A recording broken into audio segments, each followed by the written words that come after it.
Hey, this is Dominic, and this is your home for the cutting-edge conversations on optimizing your personal performance, lighting up your sex life, and living a purpose-driven life of your own design. These are the topics that Dominic and I have both struggled with in our own lives and still don't always get right. This is Brian. Welcome to the Great Man Podcast. Hey, buddy, I got a banger of a quote here from the greatest of all time in the ring, Muhammad Ali. He said, with wisdom, a man who views the world the same way at age 50 as he did at age 20 has wasted 30 years of his life. I'm going to say that again for the people in the back. A man who views the world the same at age 50 as he did at age 20 has wasted 30 years of his life, which, man, if you are someone who's on the path of inner work, personal growth, self-inquiry, finding purpose and meaning and fulfillment in your life, then you know how true that statement is. And yet we see so many people who, you go back to like a 20-year high school reunion. It's like, you're the same person with less hair, probably, bigger belly. And it's like, what have you been doing the last 2 decades of your life? And so the conversation that we wanted to have today was exploring some of the things that you and I, like, that ran our lives when we were in our 30s, that we're bored with at age 40, or they just kind of left our lives, or maybe we have an outright disdain for these ways of being. So before we go into our lists, man, we have not yet had a chance to congratulate you formally on the podcast. Why don't you let our audience know your change in status? I don't know if people still do a Facebook status change, but this would qualify as a reason to do such. I got married. What is Facebook? Do people? What is Facebook? Use? Exactly. Yeah. Sorry. I just buried your lead. Go ahead. Yeah, I got married August 27th, and This is something that's been in the works for a little while. Leading up to the wedding, I was excited to get married, but I wasn't all that excited for the wedding. And the reason I wasn't excited is because we had decided to do something really small for some family reasons. Becca's dad isn't in the best physical health, and we wanted her grandma to be there, so we did something locally, and we did immediate family only, which would be nice, but I think, as most people can relate to, family get-togethers are sometimes really sweet and sometimes a huge pain in the ass. And I was missing my friends. I was missing the hoopla around what a wedding can be. And right. Becca and I both had a vision for like what our wedding would look like. And it wasn't this. It wasn't in Fishtown, Philadelphia. It wasn't with just immediate family. And so thinking about the wedding and leading up to it wasn't all that excited. On the other side of it now, I am so happy we did it this way. Nice. It was intimate. It was simple, and it was still beautiful. Becca looked amazing in the wedding dress. Saw the pictures. Yep. I always wondered if I would be a guy that cries. With a lot of the work that we do, I've definitely been more in touch with my emotions, but wasn't sure if I was going to cry. And when I saw Becca and her dad walking down we did the wedding in a local garden, and when I saw them walking down this like little dirt path up to this area that I was standing in, I was done. just puddles of tears. And what I didn't know is that that was the first of many tears that were gonna happen. You outcried Becca on like a magnitude of 10 to 1, right? At least. She may have had 3 tears, but that's saying something. That is saying something. Yeah. The vows that we said to each other, it was a look back at a lot of the journey that we've been on, and some of the hard times and what we've learned about each other and what we now appreciate about each other. Like, that was really beautiful and heartfelt. Something else that was a ton of fun is Becca's family's Jewish, and you may have heard of something called a chuppah. And a chuppah is almost like a little, what do you call it? Like a little pergola. And you get married underneath it. You may have seen something like that before at a Jewish wedding. And so I decided to build that. And like a lot of my projects, I was last minute on getting it done. And my dad was in town. So when all the women were getting ready, my dad and I were finishing the chuppah together. And it was such a role reversal in me leading him through something where I had some expertise. And We had just such a blast together, building that, putting it up, making the space, like this little community garden, like looked like a wedding. And he turned it into something that looked awesome that Becca really appreciated. So it was those little moments that I got to spend with my family members during a really special time that made it feel so intimate. And yes, maybe we're going to have a big party down the road or something like that, but I'm so happy that our anniversary, August 27th, 2022, was with this really, really special group of people. That's awesome, man. And yeah, I saw the chuppah that you had built, and that just is like putting your imprint on in a way that you love, right? You love woodworking, you love building, to be able to do that in the wedding. And now it's in the pictures. That had to be cool. As great as your wedding experience was, the opposite was the case for your honeymoon, which leads beautifully into this discussion around, stuff that we loved in our 30s that we disdained in our 40s. So first of all, like, I'm going to set the stage. You and Becca went to Curacao for your honeymoon, for an all-inclusive Sandals resort honeymoon, right? You got it. And I've said this to you a few times before, but like, whenever I think of Sandals, I think of The Office and how Michael Scott went down there. I forget who he went down there with, but he came back with like one dreadlock in his hair. And like, he was like so in love with Sandals being in this all-inclusive resort. And you couldn't have come back with more disdain for the experience. So what happened? Our going in was, we're going to leave the day after our wedding. We've been planning stuff for a long period of time now. We just want to be taken care of. We want to sit on a beach and relax and do all the activities, like all of the beach activities. And that's what we thought we were getting into. And as it turns out, like, doing activities at a Sandals Beach resort is a pain in the ass. There wasn't actually a beach. It was more like a little lagoon that was carved out of a canal. Their main pool, which is like this like double infinity super cool guy pool, like, was broken. And the food was the opposite of let's say a healthy retreat. It was very heavy food.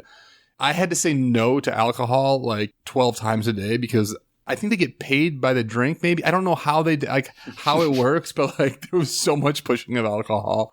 It was hard to get a feel for the island and the culture of the island at all at a Sandals. So as it turns out, we are not a Sandals all-inclusive resort type couple. We like to like be in it a little more active.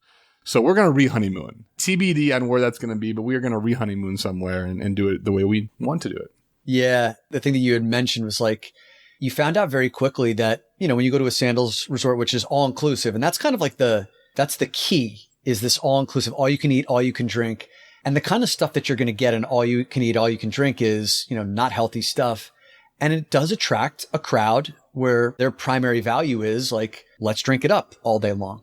And let's, eat as much food as we can get our hands on. And there's no judgment, right? Like, there's not a judgment if that's what you like to do. But if you talk about, some of the things that ran our lives when we were in our 30s, especially my early 30s, it was drinking was the absolute epicenter of my social experience. And I would hang out with people who drank. And I think you've even said, I couldn't even imagine what my social life would be if like I wasn't going out to a bar, if I wasn't drinking. It felt like I'd be killing chopping off a limb or something. Yeah. In my 30s, I tried to imagine what would I be doing if I wasn't going out to the bars and the clubs on the weekends and hanging out with people? And like, what would I even do? I don't even know what I would do. Would I go to bed? Would I just what would you do at night? And I couldn't imagine it. That was such a central part of my life, starting in early 20s through college and beyond. That was just like what we did. I've had this belief, Dominic, this episode here will be a really great time capsule for us because we can come back when we get into our 50s and take a look at what we cared about in our 40s and what we railed against in our 30s. I fully expect some of the things that we're saying today in 10 years for us to look back at it and say like, that's interesting. Like that. I don't care as much about that today. But one thing I noticed at the Sandals Resort is like how much the social interaction was based on alcohol. And it felt a little bit ridiculous. And like some of the activities, I'm just like, Beck and I we're reflecting on our experience there. And we're like, part of this is on us, but there's not really many stories to talk about from the honeymoon. When you and I when we do a men's retreat, we could talk for hours afterwards about all the things that happened, the stories that happened, the breakthroughs that happened, the relationships that were made, the wild experiences that you can't curate that just happen. And when we came back from Sandals, we're like, man, like, what are we going to talk about? The one time we heard really bad karaoke, like, yuck. You reminded me of something that you had shared with your father, like when you came back from a men's retreat, your father once asked you, so what did you do? And he was interested in like, what are the activities? Because that's kind of like how we relate, right? It's like, well, did you go hiking? Did you go to the bars? Did you go to the baseball stadium? Like those kinds of things. That's also what I used to value in my 30s was like, what did I do? And I would tell you things I did, but I wouldn't tell you anything about how I grew or what I learned. And in my 40s, it's much more about like the experiences are much less superficial. It's much more, hey, I went to this place. Like I just got back from Boulder, Colorado, where I spent a week. And if you need to know what I did while I was there, you're going to be really bored. I'll tell you I went hiking. But if you want to know like what I learned while I was there, I can captivate you for hours because I had some massive breakthroughs around stuff that I'm working on with respect to fucking anger that I've been holding, stuff that I needed to let go of in terms of limiting belief, like all that. Like we can talk about that for hours, but that's not interesting to some people. In my 40s, that runs my life. In my 30s, couldn't have cared less about it. Right. Right. Yeah, it's a completely different thing. And one of my beliefs, going back to this time capsule idea and what happens when we turn 50 and look back at this episode, is one of my beliefs was that, Dominic, you're getting older, I'm getting older, we're in our 40s now, and we just mature automatically because of life experiences. Nope. Being at Santa, and we live, admittedly, like we're both in New York City, we're living in a bubble, we run groups of men that are interested in this work, right? And what I saw in Sandals was my belief that you just mature by getting older through life experiences was wrong. Because I saw a lot of 40, 50-year-old dudes acting like I acted like when I was in my 20s and 30s. Totally. And so it's not just something that happens. It's something that we consciously have to or get to explore and create and go a little bit deeper on. You reminded me of a story you told about a wedding that you were at. I don't know whose wedding it was. Maybe it was a year ago where there was this big ice luge with shots, like the shot ice luge. And you were standing next to it, admiring it. And some like 60-year-old dude walks over to you and he's like, you gonna do a shot? And you're like, nah, man, I'm good. And he goes, what are you, a pussy? And it's just, it's like, oh, here's a 60-year-old guy doing the same old shit that you did when you were like 17 years old. Like he's in a time capsule. Right. Yeah, man. I think we've kind of like, we've covered the alcohol thing and kind of like how that used to be such a central part of our life. And by the way, like I want to be very clear, and we've done a number of episodes around, looking at your relationship with alcohol. We're not looking down upon or judging anyone who likes to drink and have a good time. We have many of our brothers love to do that and enjoy it. Have at it. We're just saying for us personally, that's a big shift in our lives. And it's also changed the people we hang out with. Yeah. And every once in a while, we will have a drink of alcohol. One of the reasons I heard about the island of Curacao is because I love blue drinks. I like to be in a tropical place on vacation drinking a blue drink. But I had maybe 2 drinks on blue. A taste? Like, what do you love blue drinks? I don't know if it came. Did you ever have those? What do you call those? Like those little ice pops? Is that what they were called? Yeah. You kind of suck them out of the little piece of plastic. I used to love the blue ones as a kid, and that has just translated to anything else blue in my life. Okay. I love that color. It's like one of my favorite colors. It's literally one of the reasons we started to look up Curacao, because I was like, wow, where did that drink actually came from? Turns out the waters are the exact same color as that drink. That was your criteria for looking up Curacao. No wonder it didn't turn out better. I should have known. I should have seen that coming. So moving on from this conversation, one of the things that I'd written down about when I was in my 30s, the thing that ran my life was I made productivity my God. Like I bowed at the altar of productivity every single day. I aspired to be a productivity warrior. I'm reminded of a guy at Prudential where I used to work. He was the number 1 sales guy in the company. We deified this man because he was so awesome from a sales perspective, head and shoulders above everyone else. And he was also the guy that just would work 12 to 13 hours a day. And he'd be on red eye flights, like crashing into the meeting, like right when it needed to happen to close the sale and be a hero. He'd be at every event. He'd do like 12 hours in a row of, meetings. He'd be hopped up on the biggest Starbucks coffee you could imagine. And we glorified this guy, and the way that he went about his life. And we all kind of aspired to be that. And so like I took on this persona of to-do lists became my measure of self-worth. I'd write down 50 things on a piece of paper and I wanted to see how many I could cross off by the end of the day. I'd even like have done things that weren't on my to-do list that then I'd go and write down on my to-do list just so I could cross it off and have the satisfaction of crossing off the to-do list. And at the end of the day, looking at how productive I'd been. Weeks and months and years would roll off the calendar where I would just be grinding it out in this state of perpetual busyness, which I call lazy busy, right? Like that state of being perpetually busy and on some level wishing it were different. Like I always felt like I wanted more time and space and freedom. And I was pissed off that I was always so tired or didn't have room for dating life or whatever.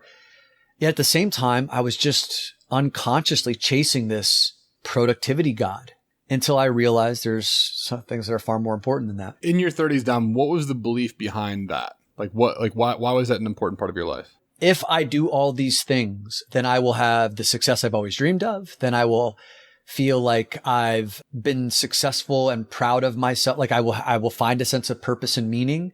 That nebulous thing inside of me that's like always telling me to go and do like that will somehow satisfy that perpetual, like incessant voice and will finally be able to go away. And Bri, quite frankly, I was moving at such a fast speed that I didn't really slow down long enough to actually figure out what the fuck am I doing? Like there was kind of this nebulous fear that was driving me to get so much stuff done. And I got a lot of things done. It doesn't matter. Just get it done. Go. Just go. Right. Yep. So now in your 40s, what is that translated into? Like, what did you find out about that? So what I found out is I love that I know how, and I've built the muscle on how to be productive. And, the way I might define productivity is getting as many things done as efficiently as possible. What it doesn't necessarily take into account is, are these the most important things? Right? I know there's a quote that says, like, there's nothing quite so wasteful as being efficient at something that doesn't need to get done. Yeah. And dealing with Lyme disease for the last 7 or 8 months this year, where I've been debilitated. And the analogy I give is like, I went from being a millionaire of energy to having $20 a day to spend. And I got to stretch that $20 to cover all my meals and, like whatever medical expenses come up, like, energy wise, I'm making that analogy. It helps to clarify very quickly what's important, what's not, what gives me energy or what drains my energy. And what's been really fascinating, especially over these last 7 months, is seeing how many fucking things that I thought were important are really just trivial, right? And that book, Essentialism, which I've read probably 3 or 4 times over the last decade by Greg McKeown, The Disciplined Pursuit of Less. It's so true.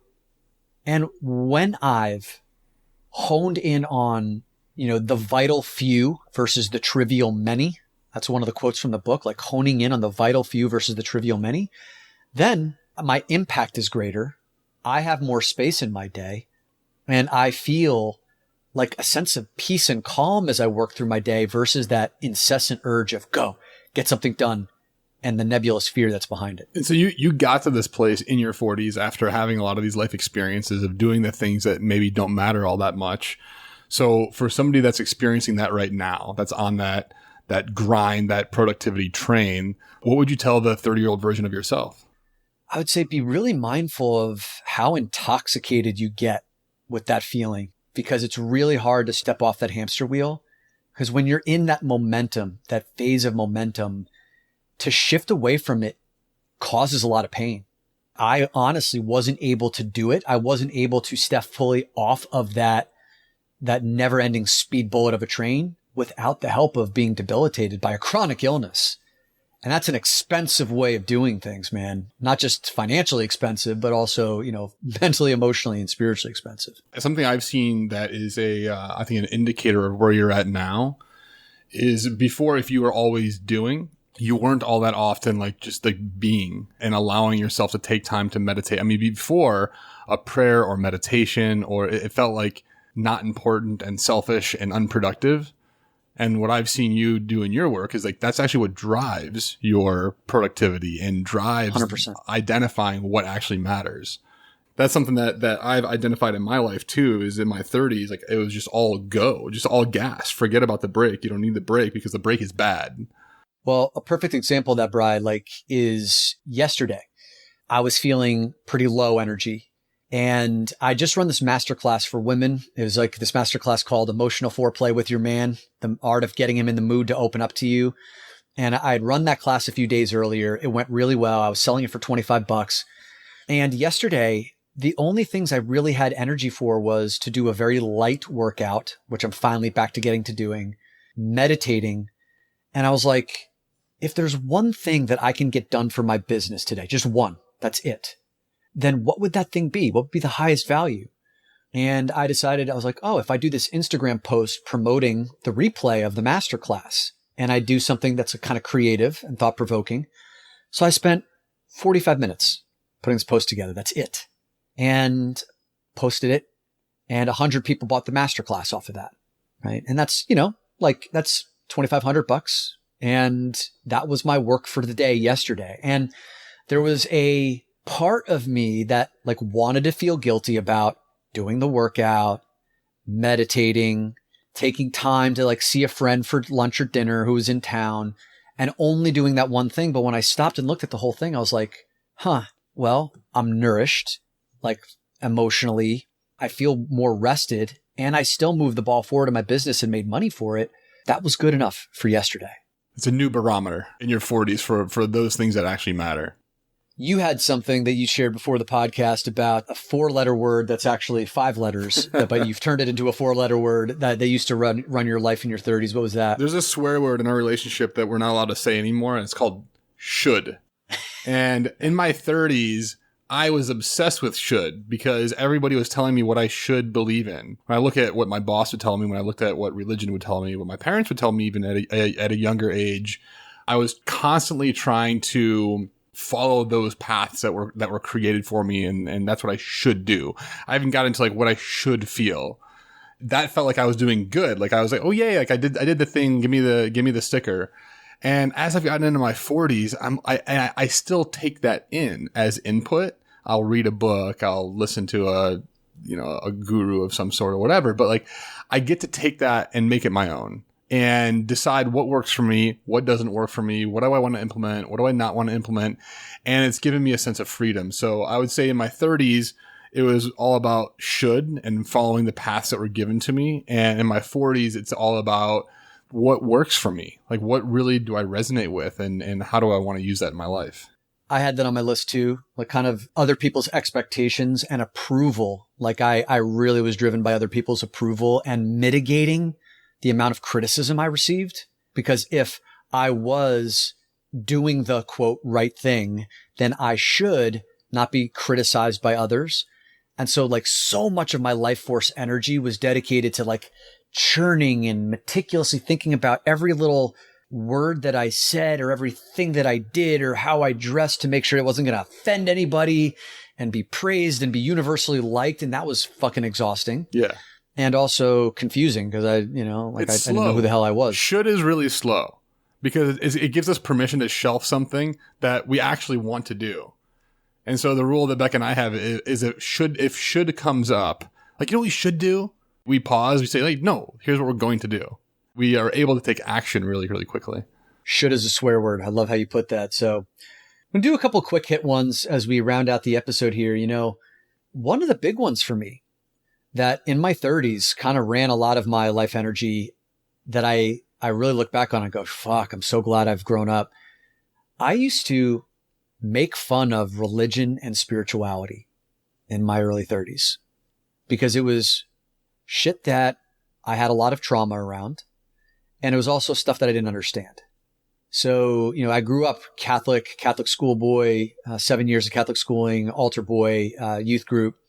And my experience of religion was oppressive, not loving, not inclusive. It was fear-based and it felt really contradictory and hypocritical to me. That was my experience of it, right? I know it's not everyone's. I also blamed religion for being something that caused me a lot of shame around my sexuality, which, as we know, led to an addiction.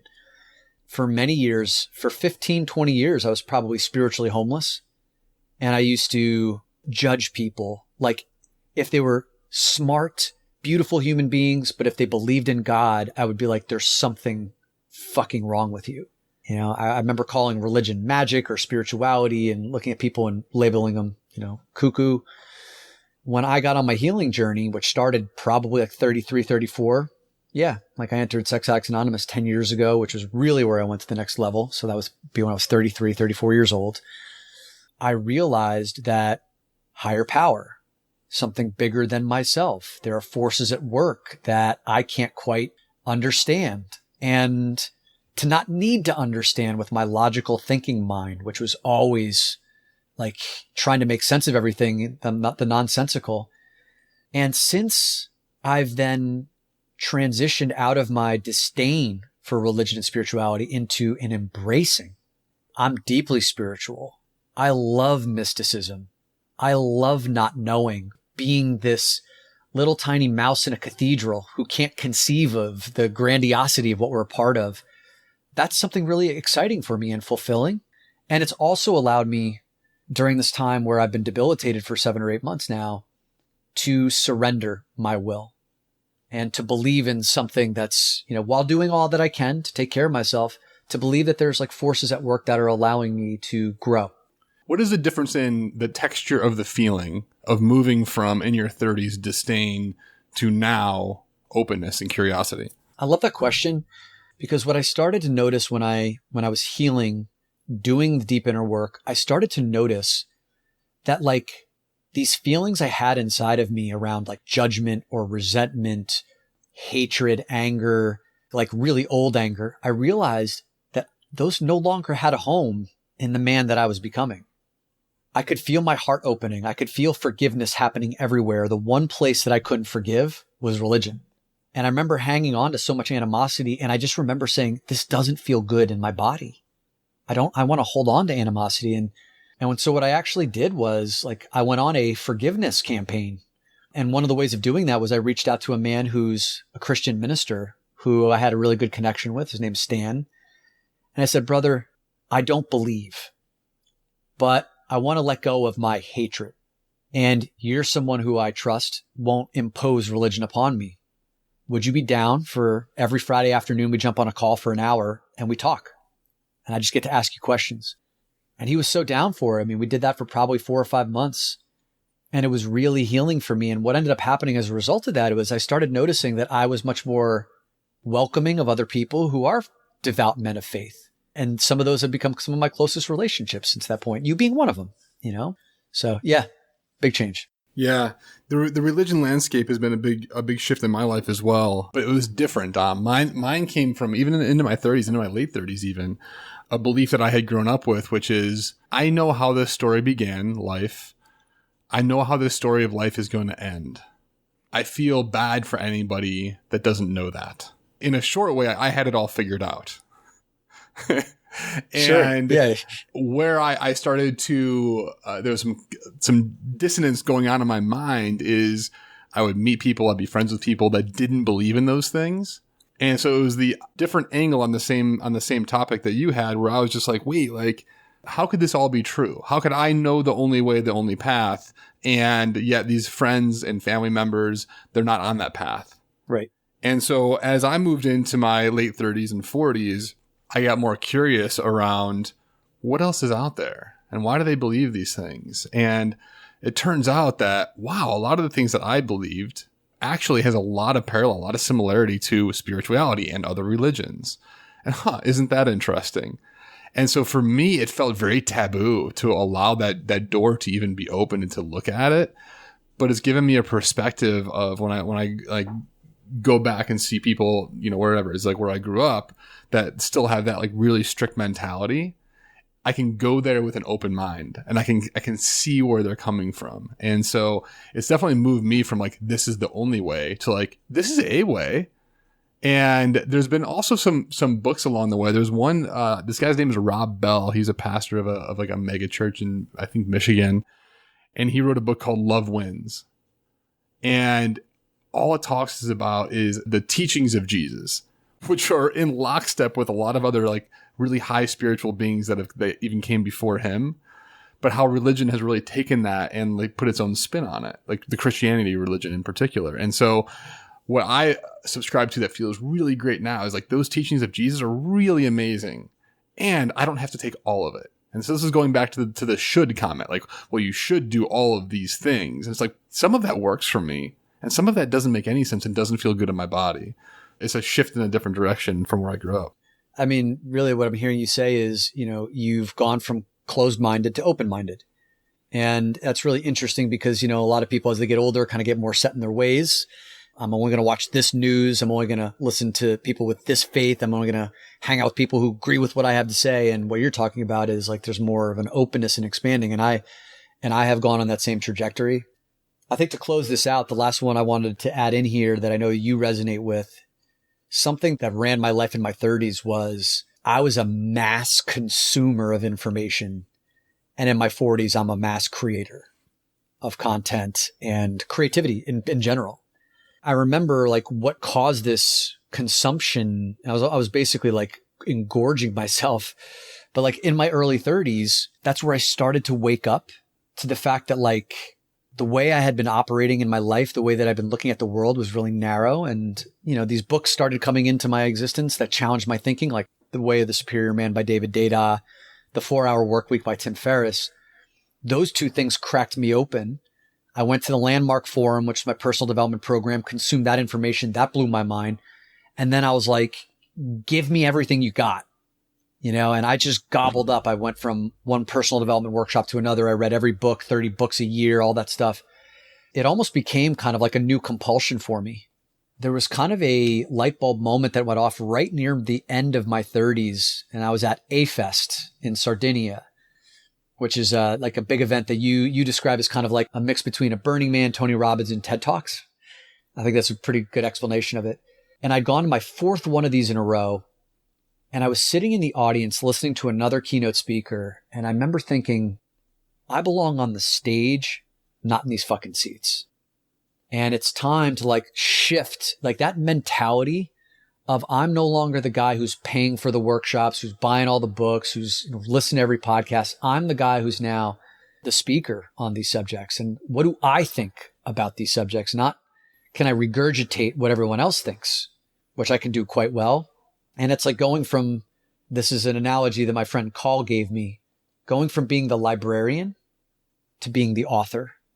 And that has been a huge shift. And that's been something beautiful because now I get to understand what I stand for by sharing and taking the time to think about and feel into what it is that I stand for. I love that we're ending this podcast on this topic because it ties back to a lot of the other things that we've talked about here. Namely, I couldn't imagine what I would do if I wasn't drinking and going out every night. Well, as soon as you become that creator, it gets really clear because you can spend hours upon hours upon hours in creation and in that space. And that's quite frankly where I do spend a lot of my time during those hours that I otherwise would have been out kind of partying and drinking. And the analogy of going from the librarian to the creator, I love that because it also changes the conversations that you're having in life and what you talk about. And so where the conversation before might have been like we were discussing Dominic on vacation, like what did you do? What were the activities that you did? Right? When you start creating, you're always in a mode of curiosity to understand how you can take what other experiences are or other learnings and weave that into your own creations. It's a much more interesting conversation to have with other people and other creators. So who you start talking to becomes a little bit different than when you're just consuming. And so while I will still talk about TV shows and what's good and what's bad, like that is still consumer and critic mode. That's not creation mode. And the texture of those conversations are so much different. So I'm with you on that, man. Like moving into that creative energy and creative spirit has been one of the biggest shifts in my life and feels great. I know it has been, man. I've seen it and you personally. And I would say to wrap this up, one of my biggest fears when I was younger was looking at getting older and feeling like life would be contracting. right? And that was a lot of what I witnessed is like people got older, things got taken away from them and, they were worn down. You could see the fatigue. You could see their bodies getting older. You could see them getting more, cantankerous. And that was always my big fear. But here I am in my 40s and life, like Lyme disease aside, life has never been better. And I know that Lyme disease is a part of like my spiritual journey to make things even more expansive. I can feel it happening. So I've always wanted to live this life where the next year of my life is the best. Always. The next year of my life is always the best. And this day is the best day until tomorrow. And it's really felt like that's been the existence, that I've been living. So for anyone who's in their 20s listening to this episode or in their 30s as they're making their way to their 40s, there's a lot to look forward to. For the fellas who are older in their 50s, 60s, 70s, however old you are listening, I know that you on your level can relate to that too, especially given that you're listening to the show means that you're someone who's growth oriented. And I would love to hear, if you guys are in the Facebook group, I would love to hear you come into the Facebook group and share what was running your life in the decade earlier. And now what's replaced that? I'm deeply curious. So Facebook group, top of the show notes. I was talking to an 80-year-old recently, and they said the best part about being 80 is being able to reflect on all the experiences and design exactly what I want to do. I say, wow, like that sounds like some really familiar language that we've used on this show before. And that's the opposite, I think, of what I've heard from some other older people, which is, Brian, don't ever get old. Right. And so I think at this point, at our early 40s here and way beyond, we have a choice on what path and what trajectory we want to go on. Is it one of creation and living a life that we want to live? Or is it something that like life is just happening to us and we got to be in that productive grind and just sprint so fast that we don't even get a chance to think about it. So if we do have older folks listening to this, hearing what you're doing in your life at a much older age, that is so inspiring for me. I love seeing older guys at the gym just crushing it. Hell yeah, man. Like, live life. Hey, Brian and I wanted to thank you for the ratings and reviews that you leave us. We read every single one of them, and they're so helpful in helping us to understand what resonates with you and helps us determine which topics that we use in the future. So if you found this episode to be of particular value to you, will you please leave us a rating on Apple Podcasts so that we know that this is the kind of topic you want to hear more about? And it also helps other prospective listeners to figure out where they can dive in first. Thank you.